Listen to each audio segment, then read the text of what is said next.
You're hurting, your car's totaled, you just want things to go back to normal. But when the insurance company finally calls, they offer you pocket change. You're not alone, and you're not powerless.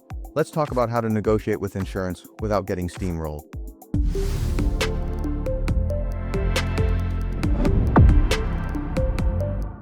Hey, I'm Jason from Pinder Plotkin. We help people all across Maryland after serious car accidents.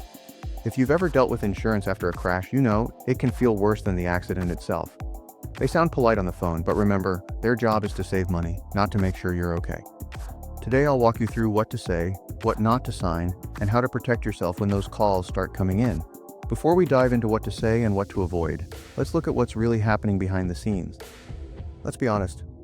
Insurance companies are businesses. Their main goal?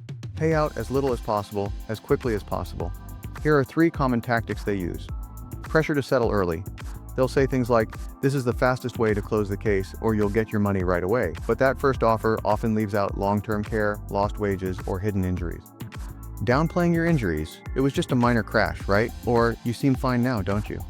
These questions are meant to minimize your pain before you've even finished treating. Ignoring emotional impact. If you can't sleep, feel anxious behind the wheel, or find yourself crying for no reason, those are real symptoms, but adjusters rarely mention them unless you do. Try to keep every communication in writing, especially by email. Emails serve as proof of what was said and when, and they can protect you later if the company changes its story. Now that you know what their playbook looks like, let's go over what you can do to level the playing field. Step 1. Don't sign anything early. If they send a check and ask for a signature, wait. That signature could close your case for good, even if you're still in pain. Step 2. Build your evidence. Start collecting from day 1. Photos of your car, the scene, and your injuries. The police report. If you're not sure how to get it, watch our video, How to Get a Police Report in Maryland, step by step. It walks you through where to request it and what details matter most. Medical notes from the ER, follow-ups, and physical therapy. A symptom journal where you write how the crash affects you. The more you have, the stronger your position when they try to minimize your case. Even simple notes like "can't lift my kid" or "can't sleep through the night" help show how your injury affects real life. Step 3. Don't go into the fight alone. If the adjuster says, "This is our best offer," say, "Thanks, I'll review it with my attorney."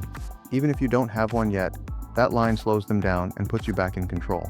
And while we're talking about what helps, let's cover a few things that can actually hurt your case if you're not careful. Accepting the first offer. It's almost never the best one.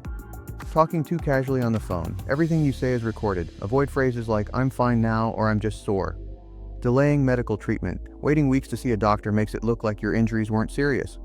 Posting on social media. Even an old smiling photo can be taken out of context. And if you're wondering what a real example looks like, here's one that says it all. One of our clients was offered $1,500 by the insurance company. They told her that's all it's worth. She was still in physical therapy, missing work, and in pain. She told us she almost signed just to stop the calls. That's how worn down she felt. She called us before signing. We reviewed her records, gathered a letter from her boss, and showed how her injuries affected daily life. She ended up receiving more than 10 times the original offer. That's why having the right information early on can make all the difference. If the insurance company still refuses to be fair, remember you have options. Request a second opinion on vehicle damage. Review both your policy and theirs. Dispute any lowball reports that don't reflect your reality. Get a free consultation with a lawyer. A lot of people think talking to a lawyer means going to court. Not necessarily. Sometimes just having an attorney send a letter can change the offer. No lawsuit required. Still, we know this process can feel overwhelming, especially when you're already dealing with pain, bills, and uncertainty. Now here are some of the most common questions we get. How long do I have to respond to an offer? It depends, but don't wait. Acting quickly helps preserve your evidence and your leverage. What if I already signed something? It depends on what you signed. A final release is difficult to undo, but if it was just for medical records or a statement, we may still be able to help. I don't want to sue. Can I still negotiate? Absolutely. The goal isn't to go to court, it's to protect your future. And that brings us to something most people don't talk about, the mental toll this process takes. After a crash, you're drained.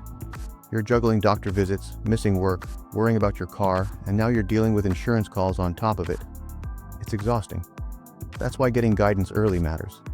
A few smart moves, like documenting everything, keeping communication in emails, and waiting before signing, can mean the difference between a small check and real help for your recovery.